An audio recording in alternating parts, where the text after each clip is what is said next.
je suis heureux de te retrouver pour cette nouvelle série. Cette semaine, nous allons parler des couples après avoir la semaine prochaine fait une série spécialement pour les femmes, 100% femmes. Cette semaine, tu vas être encouragé, même si tu n'es pas encore en couple, je crois que Dieu va te parler. Il a beaucoup de choses à te dire. Comme chaque lundi, je veux saluer des frères et des sœurs qui se trouvent dans une certaine région du monde. Et aujourd'hui, je veux saluer ceux qui sont à Port-Louis, à l'île Maurice. Alors que le Seigneur vous bénisse abondamment, on a eu l'occasion avec Mickaël d'aller là-bas un jour. On est resté 3 jours seulement, c'est un long voyage. Et on a pu voir que c'est une très belle île, très très belle île. Et Port-Louis, en fait, est lié à l'histoire d'un célèbre pirate français qu'on appelait la Buse et qui aurait caché apparemment un fabuleux trésor sur l'île Maurice, estimé à plusieurs milliards, qui n'a jusqu'ici jamais été trouvé. Alors vrai, pas vrai, mais apparemment ça a l'air quand même vrai.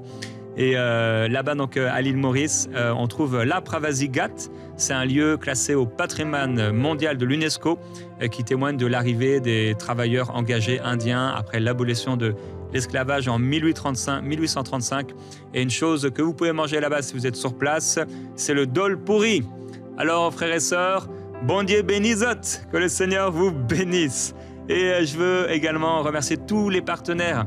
Grâce à vous, des âmes sont touchées chaque semaine, édifiées, encouragées, sauvées, guéries, parce que vous soutenez l'œuvre de Dieu. Alors merci à toi, si tu es déjà partenaire dans la grande famille des partenaires de MCI. Et je vais lire le témoignage d'une sœur qui s'appelle Audrey.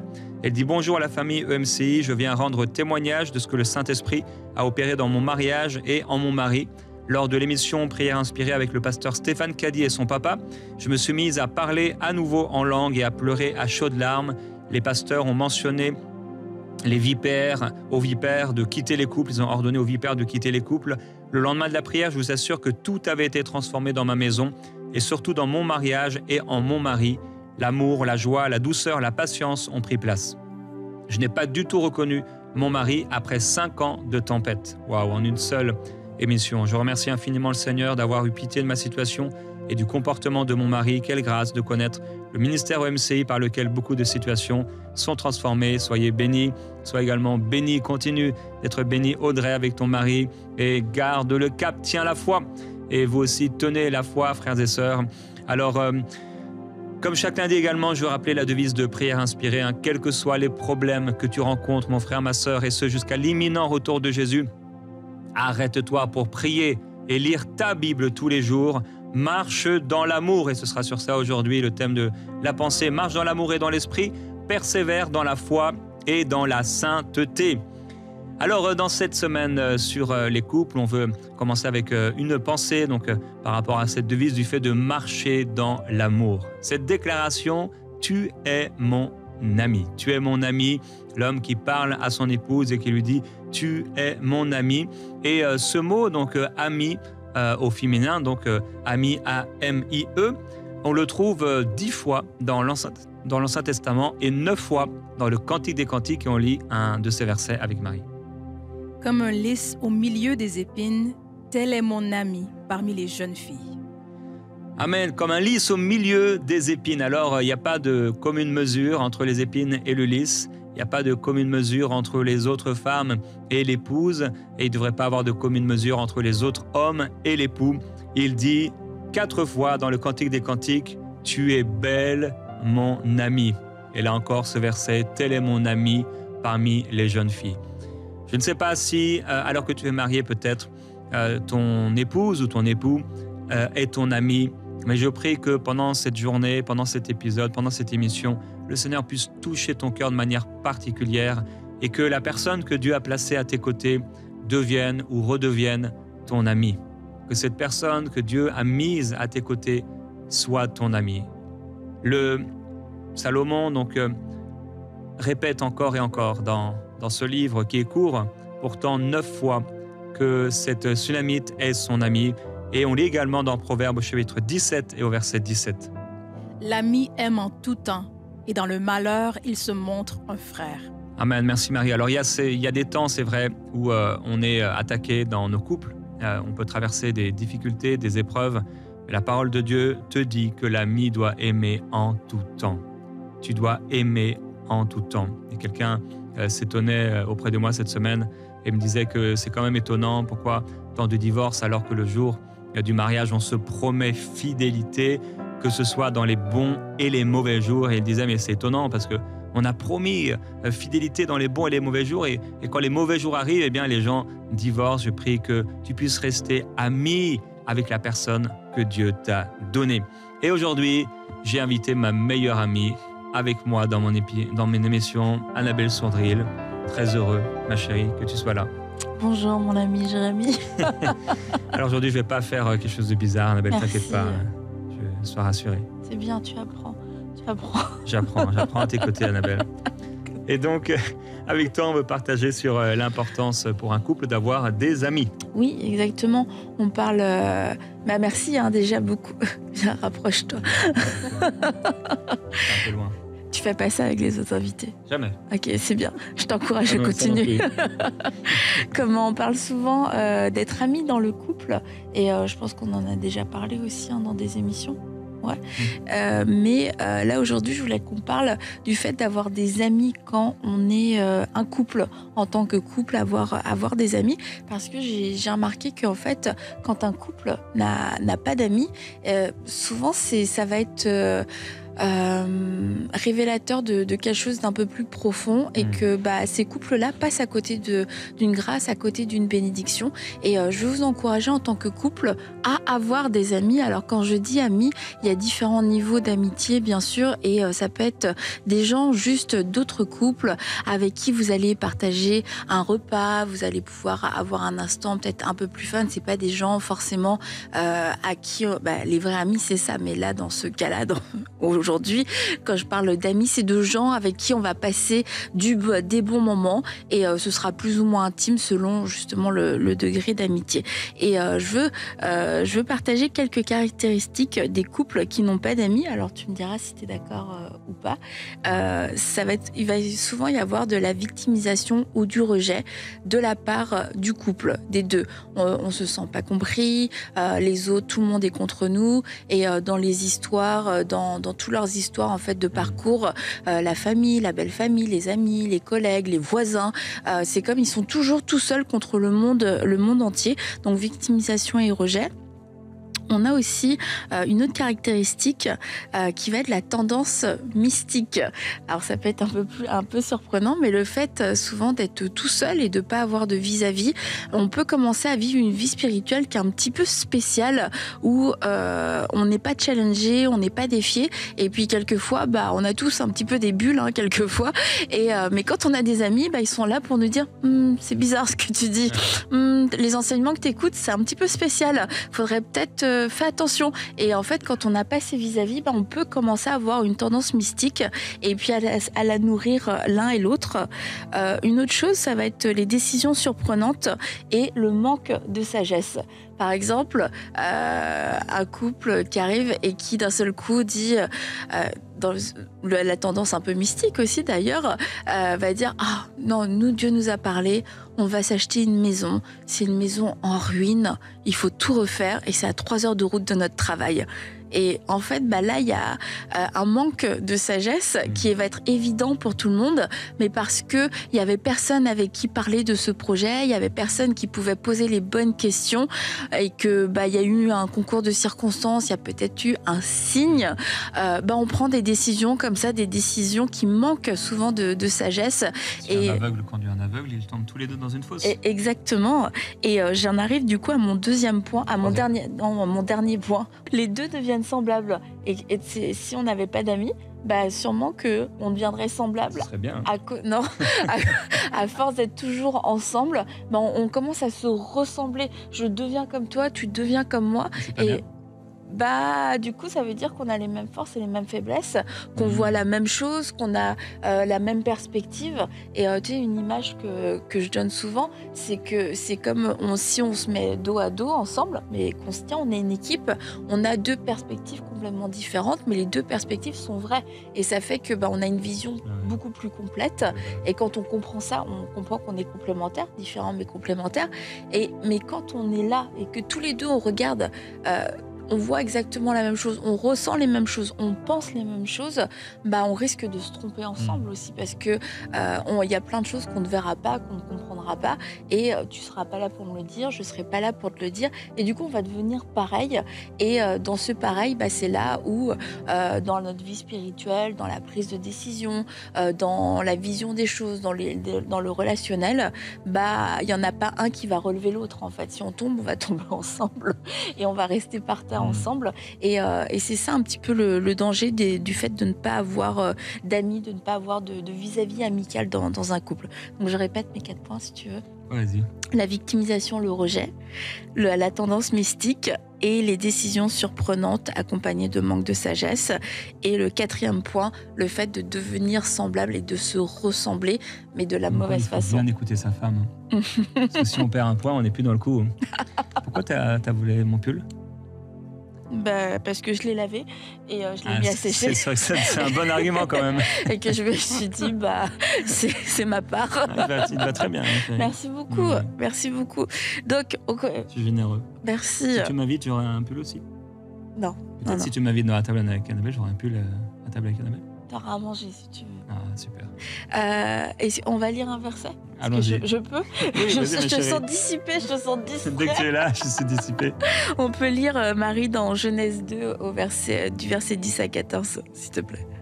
Un fleuve sortait d'Éden pour arroser le jardin, et de là, il se divisait en 4 bras. Le nom du premier est Pishon, et c'est celui qui entoure le pays, tout le pays de Havila où se trouve l'or.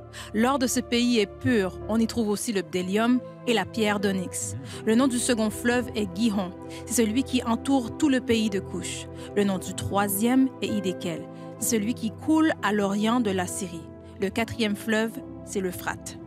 T'es sûr que tu t'es pas trompé de passage public ? Oui. Merci Marie, c'était vraiment un beau passage à lire. Oui, je suis contente que tu le lises. Non, je me suis pas trompée, figure-toi.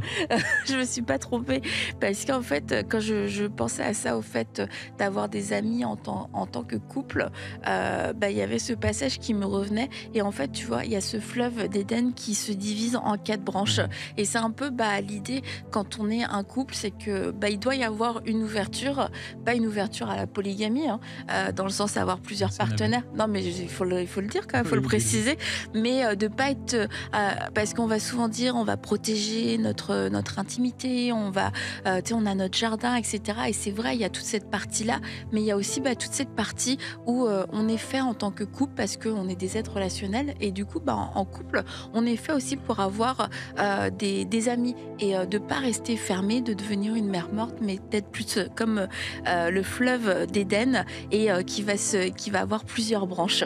Et là, j'en arrive à quelque chose. C'est là où tu verras que je me suis pas trompée, ou peut-être de verset. Non, mais c'est un très bon passage biblique.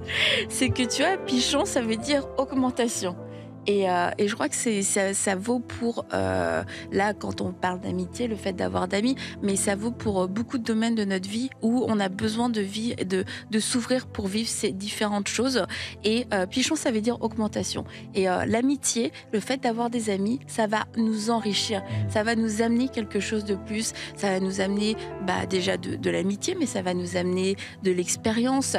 Si on parle à Marie et Gordon, ils vont nous enrichir. Ils augmentent dans notre vie, ils augmentent quelque chose dans notre vie parce que ils nous partagent des choses, ils vont apporter, comme je disais, leur expérience, la grâce aussi qu'ils ont reçue, ils apportent beaucoup dans notre vie, c'est ça l'augmentation.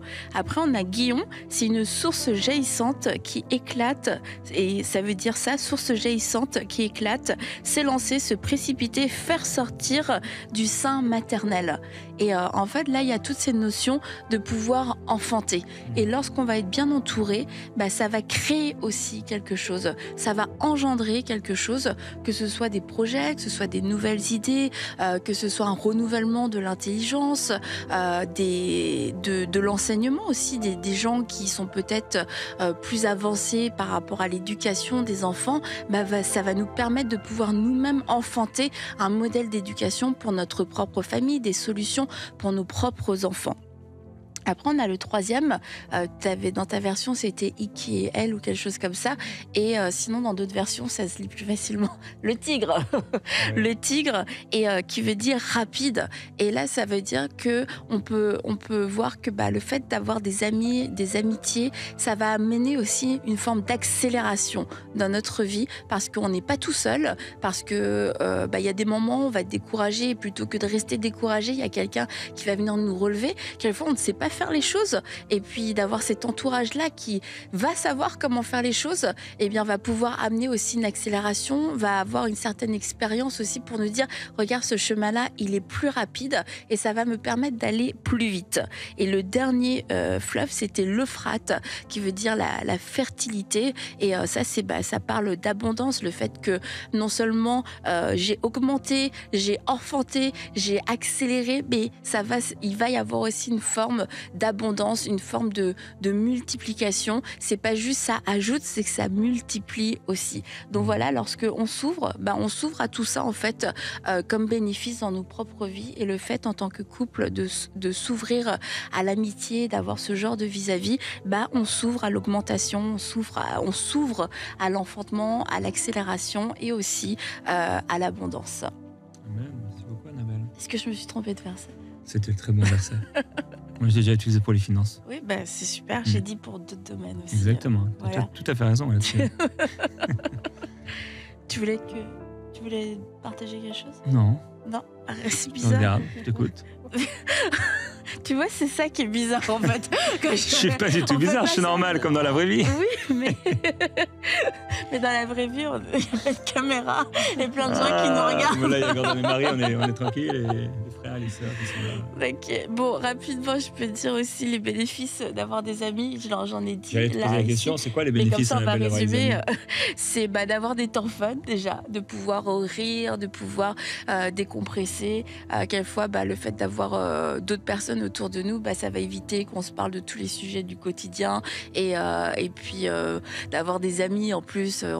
Il faudrait tous qu'on ait des amis drôles, plus drôles que nous, quelquefois pour augmenter le niveau. Sinon, c'est les partages et les échanges, le fait de pouvoir parler de tout et de rien, quelquefois de sujets profonds, mais quelquefois de sujets plus légers. Comme on l'a dit, ça peut être enrichissant, et puis ça peut être, comment on dit, ça va nous enseigner, ça va nous apprendre quelque chose. Quelqu'un qui est dans un tout autre domaine que nous, ça se passe comme ça, ton travail, ouais, t'as fait ça. C'est tout un autre monde, et puis ça nous ouvre aussi.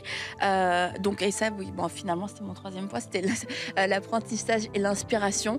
On va voir des gens qui font d'autres choses que nous, qui savent faire autre chose que nous, et l'inspiration, parce que il y a des couples autour de nous qui vont vivre d'une façon différente, qui ont des principes, des valeurs, et ça va nous inspirer. On va se dire, ça c'est chouette, comment ils vivent ça, c'est cool, comment ils font ça avec leurs enfants, dans leur couple, dans leurs finances, et donc ça va pouvoir nous inspirer. Aussi, le fait d'avoir des amis, ça va être un soutien dans les moments difficiles, et alors qu'on peut passer par des moments, pas forcément des difficultés de couple, mais ça peut être un moment où on perd un emploi, et puis vous avez un couple d'amis, eux aussi sont déjà passés par là. On va pouvoir échanger, non mais t'inquiète pas, ça va aller, Dieu est fidèle, qui va pouvoir aussi prier, nous encourager dans la foi, et sans nous juger. Et puis troisièmement, c'est aussi d'avoir des gens qui nous connaissent et qui vont avoir un droit de regard et de parole, bien sûr de façon raisonnable, mais qui nous connaissent pas juste de façon superficielle, pas juste au restaurant, le temps d'un repas, mais qui nous connaissent aussi un peu plus dans notre intimité, qui peuvent voir que quelquefois il peut y avoir des choses peut-être dans notre maison qui sont pas, qui honorent pas Dieu, qui glorifient pas Dieu, et parce qu'ils nous aiment sincèrement, parce qu'on a confiance en eux, ils vont aussi pouvoir nous en parler. Et s'il y a personne qui a un peu cette intimité, qui peut passer la porte d'entrée de chez nous et de notre vie, personne ne saura ce qui se passe, et personne ne pourra venir nous aider. C'est pas tant pour nous taper sur les doigts, mais c'est plus pour ne pas vivre en vase clos. Et puis parce que si on a peur que quelqu'un vienne chez nous, on a peur que quelqu'un voit nos vies, ça veut dire est-ce que j'ai quelque chose à cacher? Et moi je trouve que souvent des familles inspirantes et des couples inspirants, c'est des gens qui vont pratiquer l'hospitalité, qui vont être ouverts, qui n'ont rien à cacher, mais qui savent aussi garder leurs limites et protéger leur intimité. Donc voilà. Merci. Et comment on fait du coup pour un couple qui n'aurait pas d'amis? Comment ils peuvent en avoir? Parce que c'est bien de savoir qu'on doit avoir des amis Mhm. et qu'est-ce que ça peut apporter. Mais si quelqu'un n'a pas d'amis, ils ont 25 ans, 30 ans, 40 ans, ils n'ont pas d'amis. On va une parler des choses, chrétiens, là. c'est déjà normalement en tant que chrétien, vous avez l'église locale et c'est de pouvoir voir des gens que vous trouvez qui ont l'air sympas, puis juste lancer l'invitation. Ça vous dirait, venez manger à la maison après l'église, passez à la maison un soir, venez boire un café, invitez chez vous, mettez un jour et dites ce serait cool qu'on fasse un truc ensemble. Ça n'arrivera jamais ou ça arrivera dans 3 ans. Donc c'est ça, c'est juste d'oser et de commencer. Et puis s'il n'y a pas eu plus d'affinité que ça, ok, bye bye. Et vous recommencez avec d'autres personnes. Et puis c'est comme ça qu'on découvre que y a des gens avec qui ça clique vraiment et qu'on a envie de revoir et puis qu'on va bâtir une amitié. Mais je crois qu'il faut juste commencer simplement. Et quand tu invites la personne, parce que je pense qu'il y a des personnes qui n'ont pas eu l'habitude d'avoir des amis et du coup c'est hyper... ils se mettent de la pression et ils deviennent un peu bizarres quand tu invites les gens. Ça devient solennel ou ça devient... Tu aurais des conseils à donner Ouais, c'est de pas aller peut-être dans quelque chose de trop profond dès le début et de trop intrusif parce que ça peut faire fuir les gens. Ok, raconte-moi l'événement le plus traumatisant de ta vie, le truc qui t'a fait le plus de peine, etc. Parce que c'est pas parce que derrière la personne va répondre qu'elle était à l'aise ou qu'elle était contente de le faire. C'est pas juste parce qu'elle savait pas comment faire. C'est juste on fait connaissance et puis on commence c'est par palier, donc on va commencer par quelque chose de léger et puis c'est pour ça on n'est peut-être pas obligé de faire un repas, ça peut être un café, ça peut être boire un jus et on apprend à faire connaissance. Tu fais quoi dans la vie, d'où tu viens, ton témoignage, c'est une bonne question. C'est quoi ton témoignage, comment tu as rencontré le Seigneur et puis voilà, et que ce soit pas non plus quelque chose qui dure une éternité comme ça, tout le monde est content si y a rien de spécial que ça s'arrête quand on rentre chez soi. On va prier. Merci Annabelle, on va prier pour vous également, pour que le Seigneur puisse vous donner ses amis. Est-ce que tu voudrais prier pour commencer ? Oui, bien sûr. Déjà, je voudrais commencer si en fait vous n'avez pas d'amis en tant que couple parce que vous souffrez de rejet, que vous avez été déçus, vous avez vécu des déceptions. J'aimerais particulièrement prier pour vous maintenant. Seigneur, je prie pour ces couples qui nous regardent et qui se disent nous, on n'a pas d'amis, mais en ce moment, mais on en a eu, on a été tellement déçus. Je prie que maintenant, Seigneur, tu puisses venir guérir leur cœur, que tu puisses venir restaurer cette place pour l'amitié, cette place qui a été remplie d'amertume, remplie de déception, de tristesse, parce que tu es celui, Seigneur, qui a créé des connexions et qui va encore en créer d'autres. Seigneur, viens guérir ces cœurs afin qu'ils puissent à nouveau croire que c'est possible d'aimer, c'est possible d'être aimé, c'est possible de faire confiance et que c'est pas nous contre le monde entier, que nous ne sommes pas des victimes, nous ne sommes pas des incompris. Non, Seigneur, je prie que tu viennes aussi renouveler l'intelligence, que tu viennes détruire les mensonges, tous ces mensonges qui ont été construits année après année, que personne ne pouvait nous comprendre, que personne, pouvait nous accepter tels que nous étions. Seigneur, je prie que maintenant tu viennes remplir le cœur de ces personnes, tu viennes les remplir de ton amour, tu viennes les rassurer et que à nouveau il y ait une place pour l'amitié, à nouveau qu'il y ait une place pour des vis-à-vis, qu'à nouveau il y ait une place pour de nouvelles personnes, un nouvel entourage. Seigneur, merci pour les pardons qui sont relâchés maintenant, les pardons qui libèrent de l'offense, les pardons qui permettent de guérir, les pardons qui permettent d'entrer dans une nouvelle saison de guérison et de restauration. Seigneur, merci parce que ton amour coule dans les cœurs, sans condamnation, sans accusation, mais ton amour est maintenant disponible à celui qui dit je veux changer, celui qui dit je ne veux plus que mon cœur soit fermé, je ne veux plus que mon cœur soit comme une ville fortifiée, je veux à nouveau pouvoir accueillir de nouvelles personnes, je veux à nouveau pouvoir accueillir des amitiés, de nouveaux amis. Seigneur, donne-moi la force de pouvoir le faire sans craindre d'être déçu, sans craindre d'être trahi. Seigneur, merci parce que ton amour vient couler maintenant et vient rassurer ce cœur. Alléluia. Je vous prie également, on veut prier pour ces couples qui ont comme un esprit sectaire, qui sont comme mystiques et à cause de ça, ils ferment les portes à toute personne. Ils sentent et ils ont l'impression que chaque personne qui entrerait, ce serait une intrusion, ce serait mauvais, ce serait dangereux. Et on prie, Père, que leur cœur puisse être vraiment libéré de toute forme de peur, être libéré également de toute forme d'orgueil spirituel. Père, nous prions au nom de Jésus-Christ pour ces familles et ces couples qui ont cet esprit sectaire, qu'ils vivent la libération, qu'ils vivent la grâce, qu'ils vivent le repos dans leur cœur, la foi, la confiance que tu peux apporter, tu peux donner à travers d'autres personnes, à travers les autres, même s'ils ont été blessés, qu'ils veulent se protéger. Père, nous prions afin que tu puisses garder, que tu puisses garder leur cœur, que tu puisses leur permettre de trouver ses amis. Nous appelons au nom de Jésus-Christ ses amis. Nous prions, Père, pour ces couples d'amis. Merci parce que tu nous entoures de personnes qui vont apporter, qui vont multiplier, qui vont augmenter dans nos vies ta grâce, par qui tu vas pouvoir parler, par qui tu vas pouvoir nous conseiller, par qui tu vas pouvoir même parfois peut-être nous corriger pour nous amener plus loin.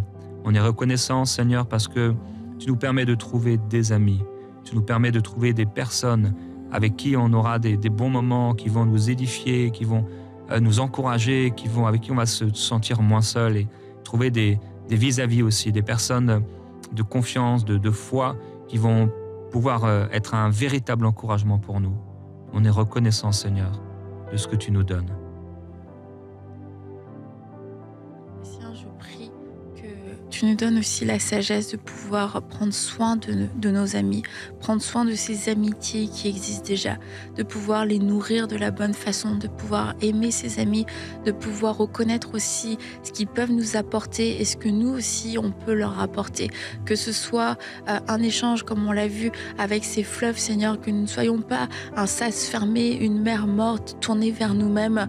Nous voulons recevoir ce qu'ils ont à donner de façon avec humilité et nous voulons aussi être des amis généreux, savoir donner de notre temps, savoir donner de notre expérience, savoir donner de notre amour, de savoir donner, Seigneur, de toi ce que tu nous as donné, de nos finances aussi, de tout ce que tu nous as donné, Seigneur. Rends-nous généreux avec ces amis. Rends-nous généreux afin que nous aussi nous puissions permettre que ça augmente dans leur vie, afin de pouvoir les aider à enfanter, de pouvoir les aider à pouvoir aller plus loin, de pouvoir les aider à aller plus vite. Et nous voulons nous réjouir avec eux. Nous voulons nous réjouir alors qu'ils réussissent, alors qu'ils s'emparent de nouveaux territoires. Nous voulons être des soutiens pour eux, Seigneur. Nous voulons bannir tout esprit de compétition, tout esprit de jugement ou de comparaison dans nos amitiés et nous aimer sincèrement et ardemment les uns les autres. Seigneur, viens rétablir les amitiés. Viens rétablir des amitiés pures, des amitiés où nous nous aimons d'un cœur pur, où nous souhaitons sincèrement et avec pureté de cœur le meilleur pour l'autre. Oui, Seigneur, que nous soyons ce genre d'amis, des amis de qualité, des amis désintéressés. Oui, Seigneur, transforme nos cœurs afin que nous puissions être ces personnes, des personnes qui ajoutent dans la vie de nos amis. Amen. Et pour terminer cette émission, on veut vous encourager à pouvoir honorer, bénir et être reconnaissant envers ces personnes que Dieu vous donne. Vous qui avez des couples d'amis, sachez parfois prendre un temps simplement pour leur dire merci. Merci d'être là dans vos vies. Et on va continuer donc demain avec Annabelle dans cette série sur les couples. On se retrouve donc demain dans Prière Inspirée. Bye bye.